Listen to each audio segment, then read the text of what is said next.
Hey guys, really quick, I want to show you some things that I found on the subject of the prophet Brigham Young. I know he's a controversial figure. There's a lot of mixed emotions about him, but there's some scholarship that's come out in recent years I think might be helpful for studying this prophet, including a scholar by the name of LaJean Carruth, who is a shorthand historian. She's an expert in the field. She's looked at and compared the original shorthand manuscripts to the published journals of discourses. She looked into a little bit of beef going on there between this private publication and the church. And she found that there's some really important alterations that were made to the things that Brigham Young supposedly said, and was able to show that there's errors there that may even be intentional that are meant to skew what he taught. And I thought this was very important. I want to show you that, and then also some things that Daniel C. Peterson has been working on with regard to Brigham Young.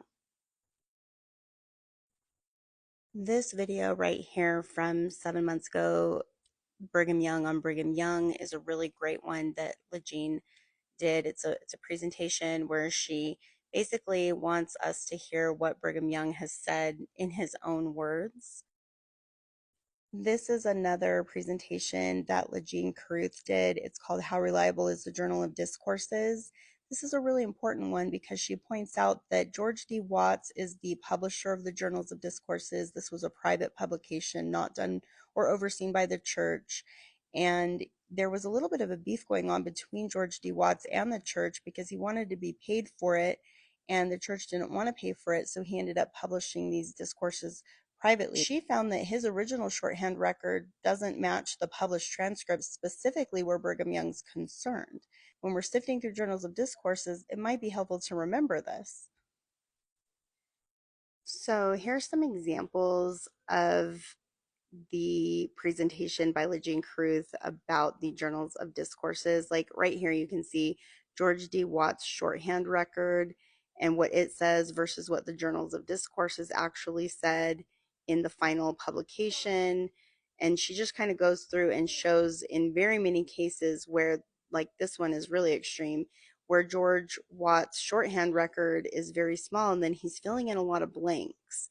And this is problematic, and she's able to illustrate why. And she's also able to show how often this happens, where it's happening a lot. And in some cases, it's changing completely what the original shorthand says. And so it just kind of makes you question whether or not you can rely on the journals of discourses to give you an accurate representation of what was said in these conferences. And my personal feeling is no, it's not that accurate, and you need to take it with a grain of salt, and there could be errors in it. And she was able to show that really clearly. So that's why I appreciated that. I took tons of screenshots from this because I just thought it was so helpful to have these examples. So with regard to LaJean's work, there were some correlations between what she had found and some things that Joseph Fielding Smith found that he had talked about in Doctrines of Salvation with regard to Brigham Young. He had looked at the totality of what Brigham Young's sermons were and found that some of these things like blood atonement, Adam God theory, that we may not fully understand what was being said there, that there may be some transcription errors. And the reason that he came to that conclusion is because he said when you look at the totality of what Brigham Young's taught, there's some real problems with some of these things that supposedly he said. They come in conflict with other things that he said.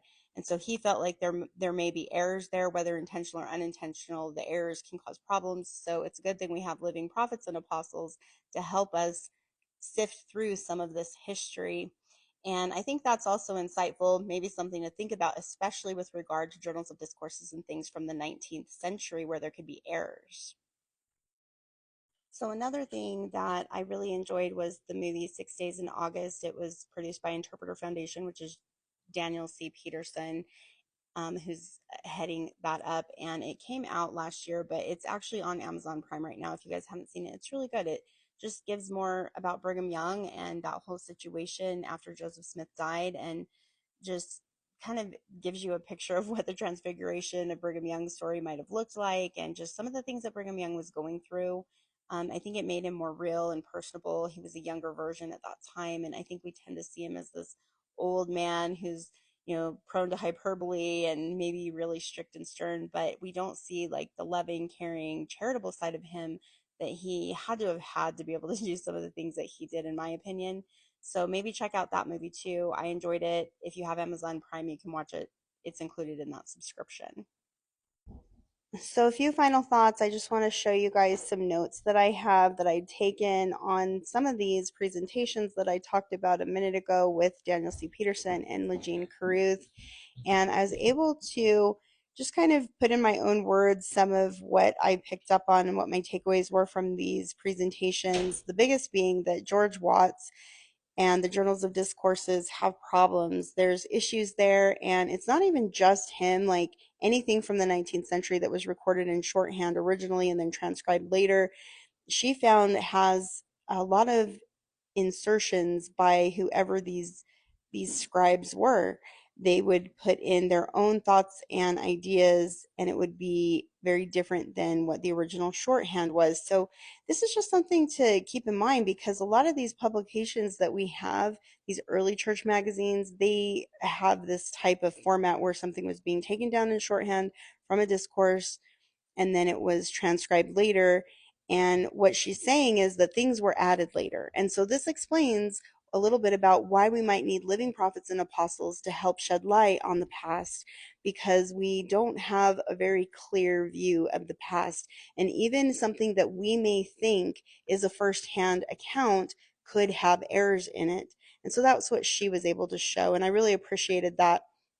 And then it helps, I think, just put a little more weight on what a living witness is and why we need that collective witness over time to help clarify things that could be wrong or things that we may be misunderstanding from these past discourses. So these are the videos to check out. How reliable is the Journal of Discourses, Brigham Young on Brigham Young, and the Truth About Brigham Young.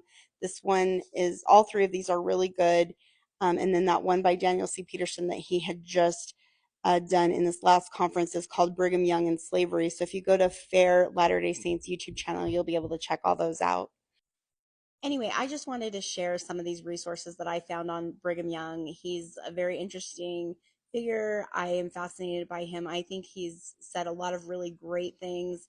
I love a lot of his discourses, but I know for some people he's a hot button topic. And I think Daniel C. Peterson and LaJean Carruth are doing a lot to help clarify and clear up some of the misnomers and misconceptions about the prophet Brigham Young. So if he's somebody that you're interested in, or if you have hard feelings about him, or you're just curious, maybe check out some of those things that Daniel C. Peterson and LaJean Carruth have done, and those things that they presented are posted up on the Fair Latter-day Saint YouTube. You can find them there.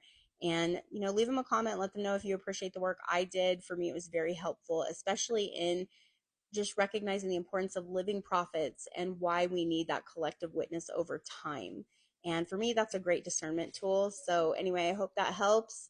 And that's all for this one.